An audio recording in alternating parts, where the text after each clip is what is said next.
Oh yeah, sexy biscuits. Nice. Longboard Bros 1975. A YouTuber is on the rise. Reviewing games late at night and sometimes friends. But Longboard Bros 1975.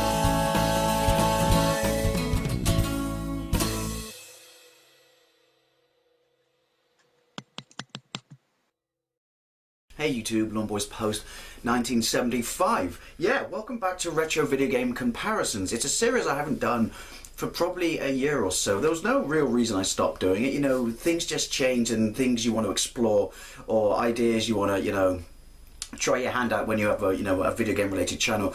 They constantly evolve. It doesn't mean, you know, never say never that you will, I won't return to such things that I've done before, such as You Hum It and I'll play it. But I was, you know, trawling through Tinterwebs this morning and I came across a version of this game, you know what it is now, it's in the title, PAC-MANIA, that I honestly didn't know existed. So I thought, you know what, I'm going to do one of these. I haven't done it in ages, but I'm going to mix things up a little bit. I'm going to streamline the process a little bit because it's going to be basically a comparison of home systems to the arcade original. I thought I would just stick primarily to the console versions because yes, you know, Spectrum, Commodore, Atari ST, Amiga, things like that, but not everyone in every country had those. So I thought I'd go with the main sort of systems which you would expect to get an arcade conversion of the games we loved and adored back in the day as a kid. So obviously I'm going to play it on MAME, I'm going to play it on the Megadrive, I'm going to play it on the Master System, and I'm going to play it on the NES. If it was on the Super Nintendo, maybe it is, I don't think it was, at least not officially, then I would play it on that.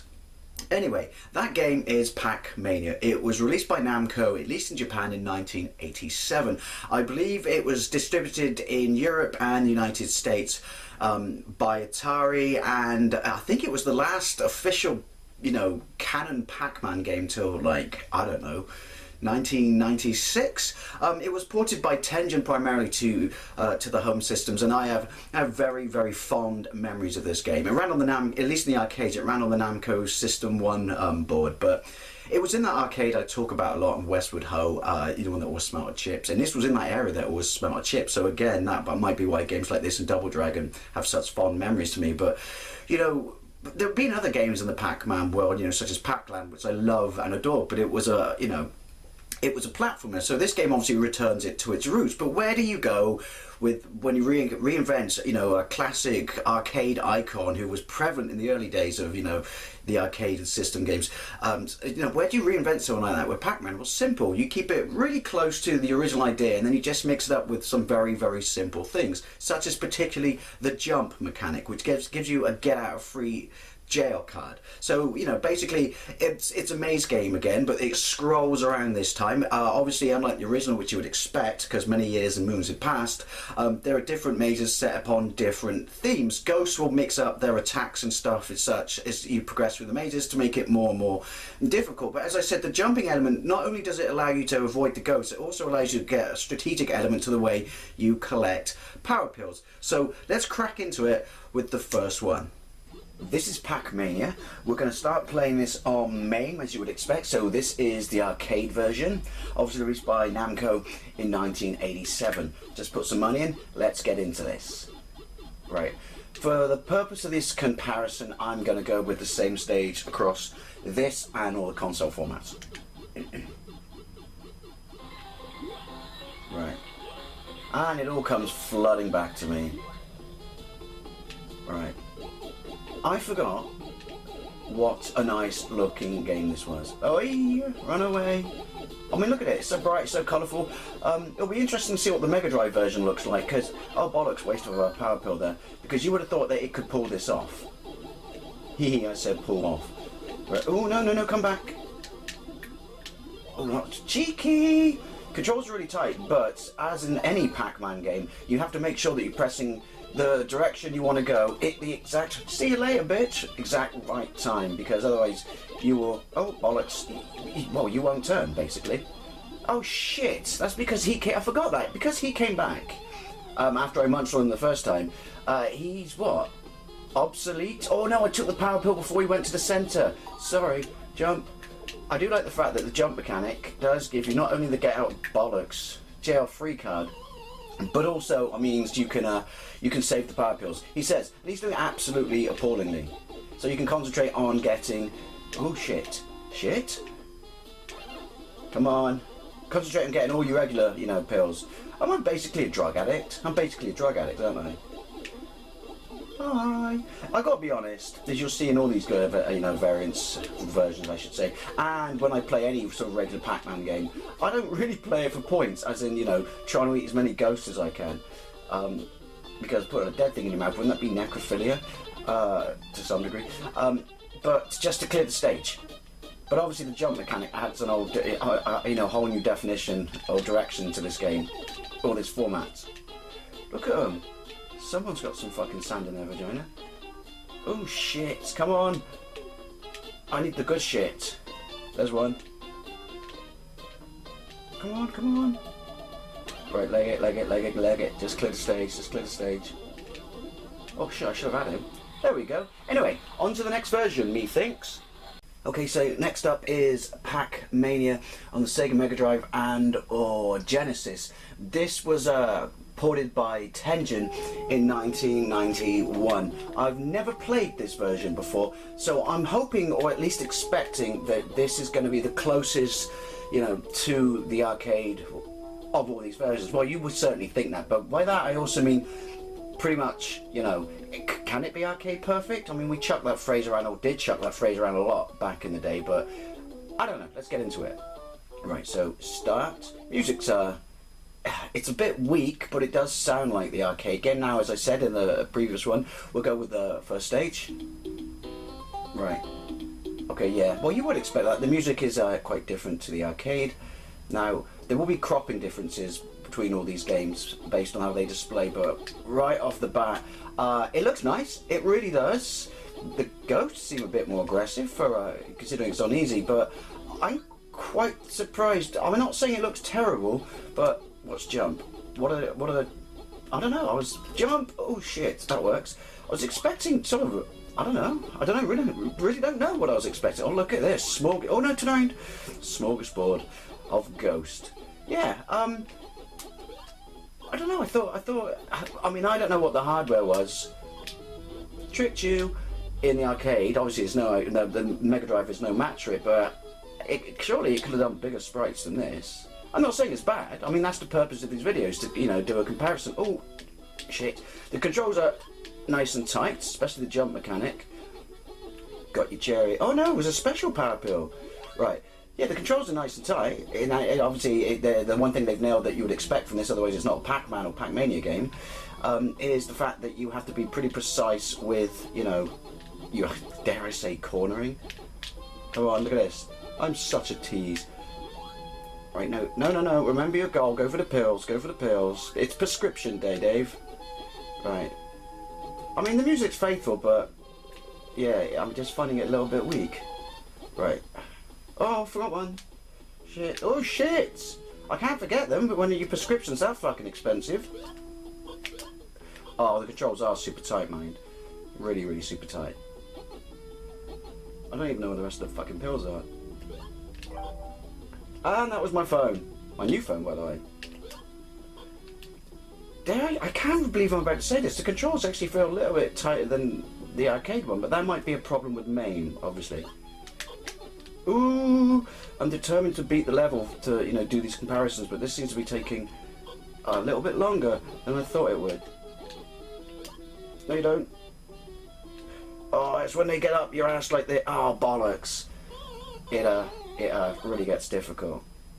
Right, anyway, I'm going to call it quits there. Yeah, impressions. I don't know what I was expecting, but I thought it would be a lot closer to the arcade than this. Who knew? So, this is PAC-MANIA on the SEGA Mastersystem, also released in 1991, but this time it was developed by TechMagic, still released by Tengen. As far as I recall, I can't remember if the Mega Drive was developed by TechMagic. I don't think it does. Now, obviously, it's going to be a massive, massive step down from the Mega Drive in the arcade versions. I never had this back in the day, but I did play it back in the day, and I have done a gameplay of this before, and I was always really, really impressed with it. Right, let's get into it. Right, there we go. Right, round one, block town again. Right. That's really nice, actually. That's really nice. Now, the music's obviously going to be weaker on the Master System, but it does a pretty good job, especially that kind of, you know, trebly effect. Oh, sweet. The controls are really, really tight. And it almost feels like I'm running a little bit faster. Oh, fucking hell. Actually, yeah. Really, really quite impressive. Really enjoy the music. Yeah, it's like... Oh, shit. It's like, yeah, maybe it's just me. I don't know. Again, that's why I do these comparison videos. But it really seems to be... Well, I guess he's actually... These pills are... Well, speed. Right. Yeah, really, really, really... Come here, you little bastard.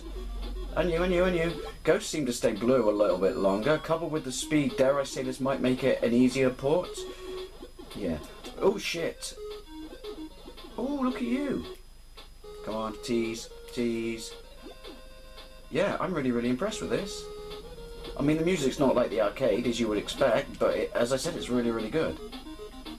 Right, come on. Run away. What a fucked up world this is. You're just a head that eats the undead, and, well, the undead exist in it as well. Freaky. The place of nightmares, if you stop to think about it. Right, come on. Get him. Yep. Right, how many more pills are there? I'm gonna be broke. More, apparently. Right, come on. Oh, shit. Oh, bollocks. Anyway, on to the next version. Okay, so this is PAC-MANIA on the NES. Interesting title screen there. Again, it was released by Tengen, this time in 1990, so it predates the Megadrive and the SEGA Master System version by a year, so it will be quite easy to see how this fares against them, because obviously, you know, they came out at a later date. Right, 1 player, 2 players, let's get into it. No options, interesting. Again, we'll go with Block Town. Very interested to see how this compares to the Sega Master System version, because I don't mean to ignite, you know, console playground wars, but I always thought the Sega Master System had better graphics, or at least a better colour palette than the NES. Right. Right off the bat, I can tell the music's better on this than it is on the Sega Master System. But you would expect that. That's not to say, because I stand by what I said in that gameplay. It's weird that the dots are white, though. But then I guess that comes down to the colour palette. Oh, fucking hell, that's lucky. What difference between these machines? Seems to be a little bit glitchy when it scrolls, but then, you know, the Master System version was no bloody saints. But I would say the scrolling on that is better. This is quite, you know, oh, that was lucky, speedy, like Sega Master System version. Again, because maybe because it's an 8-bit, you know, port. They have a lot in common, although one was Tech Magic and one... No, we don't want that yet. We're on a diet, mate. And one was obviously... Tengen? Right. I do like the Lego, you know, sort of effect. Obviously, that's in all of them. Right. But, is it just... The maze feels more confined or smaller. I don't know. I wonder why their eyes are the only thing you can't eat. Right, so cherries. Interesting. Oh shit. I may have, for bad descriptive term, blown my wad too early there. I will say this, the controls seem a little bit tighter than the Master System version. Where's the last bloody pills? I don't like the fact that the pills are white. Again, I know that's, pills are good. It's, oh bollocks. It was to do with the colour palettes, but yeah, I'd be very hard pushed to say which, at least at this early stage, I prefer. Oh shit. Or which is the better version, I should say, between the Master System and this. You got such a good degree of control in the air in this there.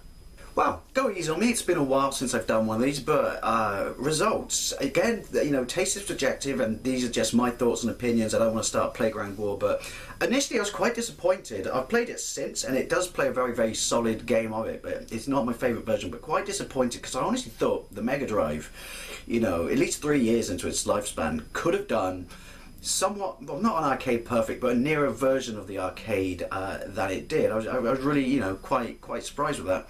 The Sega Master System version would probably be my favourite. Doesn't look as good as the Mega Drive. I don't know, it just seems to play a lot tighter.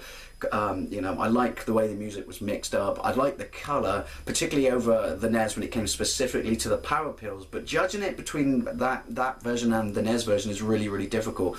I'd pretty much put them on par.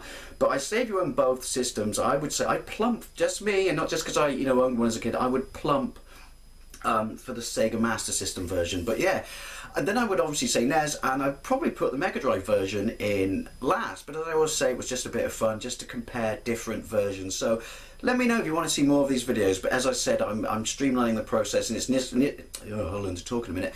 Literally going to be arcade game versus the main consoles. Anyway, thank you very much for watching, and I'll see you later.